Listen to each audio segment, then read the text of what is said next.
So welcome back to 2 Minute Tuesday, where I'll be answering questions that you put in the comments and hopefully answering them in less than 2 minutes. But we'll see how that goes. This week's question is from Graduate CV Builder, and he asks, is investing in stocks better than investing in real estate? So unfortunately, I'm going to give a very diplomatic answer, but hopefully it does help. I would not say that either of them are the best, but there are advantages and disadvantages of both, and that's what we're going to explore in this video. So let's go. So we'll start off with the advantages of stocks. You always hear high risk, high reward as a sort of terminology, and this is what stocks are. But it does depend on what you invest in, how you invest, the type of companies that you invest in, the type of index funds that you put your money into. And again, there is a spectrum of risk versus reward within stocks and real estate. But overall, I think there is a high reward potential if you are investing into stock. The second advantage of stocks is you can have your money ready for you really, really quickly. So if you decided to sell, then you could have that money in your bank account within 24 hours. You really can't do that with real estate, and that is an issue if you're wanting quick cash in your bank and ready to go. And the third advantage of stocks is that it's a low starting cost. So you can actually invest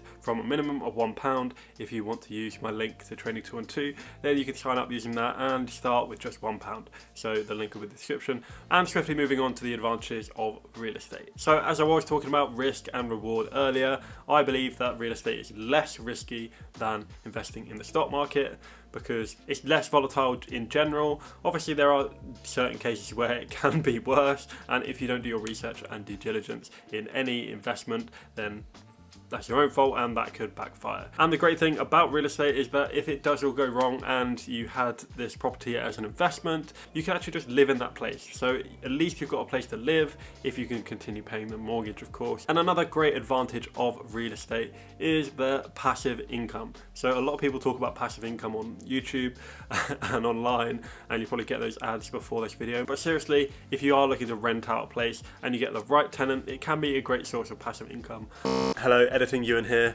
I completely forgot to talk about the advantage of real estate, which is leverage. Leverage is one of the most important advantages of real estate, which allows you to borrow money against your income that you make from your job. So say you make 50 grand a year, you can borrow up to 4 to 5 times that amount. So if it's 50 grand a year, you could borrow up to 200 to 250 grand, which is a lot of money. And the fact that you can use that leverage in order to make a bigger purchase than you possibly could before, that's an advantage. But obviously there is positive and negatives of everything, so it makes sense. But that's it from me. Back to Euan, who filmed before and was missing a few things out. So now let's quickly look at the disadvantages of stocks, because it's good to have both sides of the argument, as always. So as I mentioned earlier, with higher rewards becomes higher risk. So that is one thing that you have to consider if you're solely investing into stocks, that it potentially could go down 30-40%, depending on what you're invested in, of course. But that is just the nature of the beast. So if you're investing into stocks, into the stock market at all, then you need to be ready to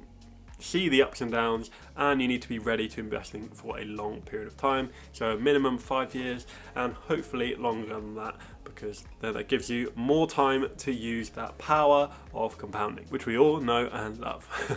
So the second disadvantage of stocks is that you could potentially be paying more tax. So if you are not using an ISA, then you should be using an ISA. If you do get to that point where you're maxing out your ISA and then you're investing on top of that, that's where you may incur more taxes. But for now, if you're like me and you're not investing even your full ISA just yet, then you'll be fine. Stick it in your ISA and get that tax-free benefit and those dividends coming in for free or tax-free. So that's what we love to hear. And the third disadvantage is that you can get emotionally invested and you can emotionally invest. So what I'm saying here is that if the market does go down and you see lots of red and you're like, I've lost this much money, you might think, oh, I might as well just get out now and save that money. I don't want to lose any more money. Whereas if you're buying real estate, then you just have to buy it, and you can't really just sell it on a whim. If you're having a bad day, you want to sell it, get rid of all the aggro, blah, blah, blah. So I briefly mentioned a few of these, but the disadvantages of real estate is, firstly, is that it's actually really hard to sell, and it could take potentially a month,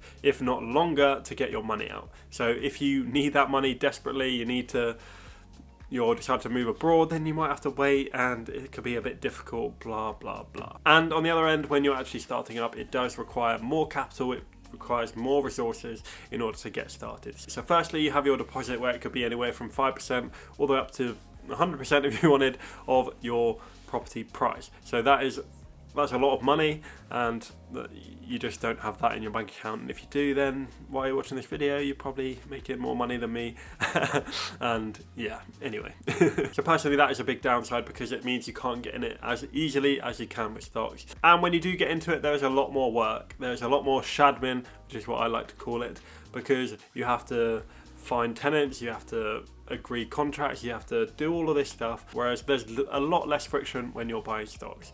So that is definitely something to consider. If you are very busy and you're very career focused, then stocks may be the one, because you don't need to pay as much attention as you do when you're doing real estate. So there is a big sort of complexity there, but it can pay off if you can manage both your career and doing real estate investing. So in my case, in my personal opinion, I have a greater love for index funds and stocks, because it just requires a less overall investment of my time and my brain power in order to invest in them.